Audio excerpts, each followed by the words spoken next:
So exactly, I want to give you a short introduction to a study that we did in ISIMIP, and it's kind of a really good example of what is possible thanks to our cross-sectoral framework.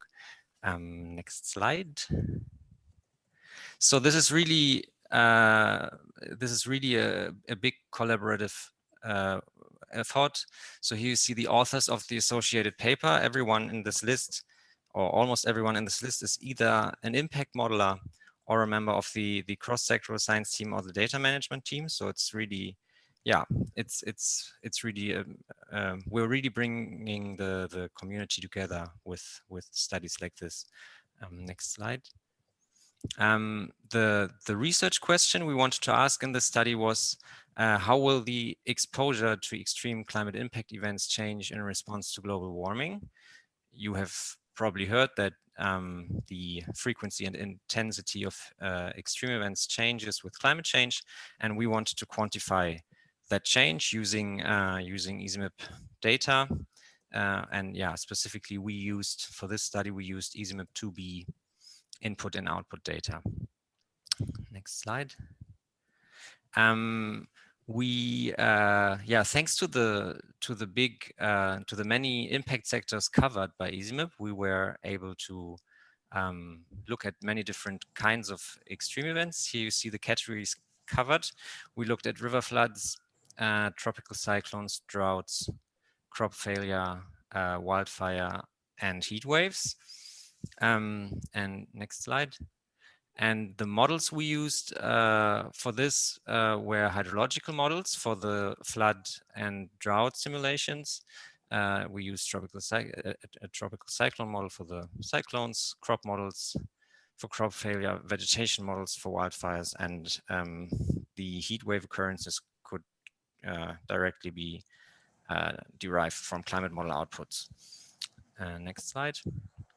And yeah, one of the big challenges we faced was that we needed a metric to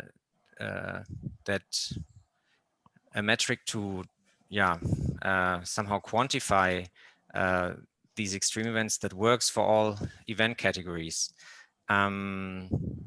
because a flood is something quite different from a tropical cyclone. We use different quantities and units to describe those events. They occur on different timescales and they affect us in different ways. Please stop, Christopher. Sorry. And so we decided to harmonize the different kinds of extreme events using thresholds to define what we consider extreme. And that was done based on a pre-industrial control run. So we drove our impact models using climate input data that represents pre-industrial climate conditions. And then we analyzed the outputs of those simulations for extremes. And we said, okay, under pre-industrial conditions, this magnitude of, for example, a flood, this magnitude is what we consider an extreme flood, and then only floods which are greater than that threshold were considered. And we looked into the future projections to see how often events of that magnitude or larger occur. And then for the timescales, we decided to look at the yearly timescale, and because that's somehow a natural timescale for crop failure and also for many other event categories. And then, the different events affect us differently, but what you can always do is kind of draw a map of which areas are affected by the event. And that's why we chose the spatial extent of events as the common metric. So now next slide, Christopher, thanks. So the metric we decided on or came up with is this one. We measure the land area flooded or burned somehow affected at least once in a given year due to a river flood or wildfire or a different kind of event of a magnitude greater than a threshold value that represents what was extreme under pre-industrial climate conditions. Next slide. And here's an example of the results we got. So this is for river floods. For river floods, this threshold we chose was 100-year, the 100-year event magnitude. So we looked into the pre-industrial control simulations to see what's the flood magnitude that occurs only once in 100 years or less, or even less often. And we used that to define the floods we want to look at. We did simulations with 4 climate models combined with 8 hydrological models. So every model combination was run. And what we did then in the future projections is we only let climate vary. Every other inputs, all the socio-economic conditions were fixed to present day levels, so that the results we get really just represent the change due to climate change. And then we pooled the results we got per global warming level. And then, what we ended up with is this figure on the right here. So on the x-axis, you see change in global mean temperature relative to pre-industrial. So for example, the 1 here represents the world we currently live in, because it's currently about 1 degree warmer than it was before the Industrial Revolution.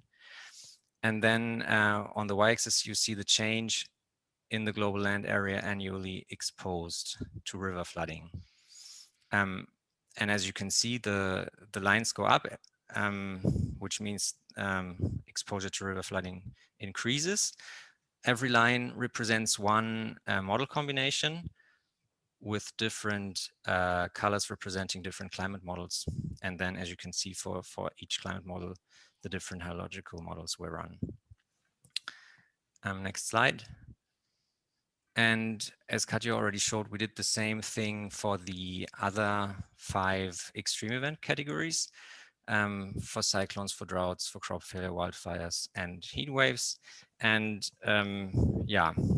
we got a pretty coherent picture of increases in the exposure to those events for all categories. So this looks really bad, or it's a good motivation to do something about climate change. And thanks to the multi-model framework, this really helps to quantify the uncertainty, the modeling uncertainty of those results. Next slide. And so what is more, we did not only look at land area exposed, but we also quantified the population exposed. We produced results at the country level and at the grid level. So if you're interested in more details, please read the paper. It's published in Earth's Future. And if you're more a visual person, you can actually interactively look at the results, at the numbers in the Census toolkit. On the right here, you see a screenshot. It's a web application. And there you can nicely explore the results for different models and different events and so on. And also coming are several articles about this paper on our outreach platform, Easypedia. I think we're going to have a talk later about Easypedia, right? So and those articles are have the purpose to introduce basically non-scientists also to the research we do. That's that.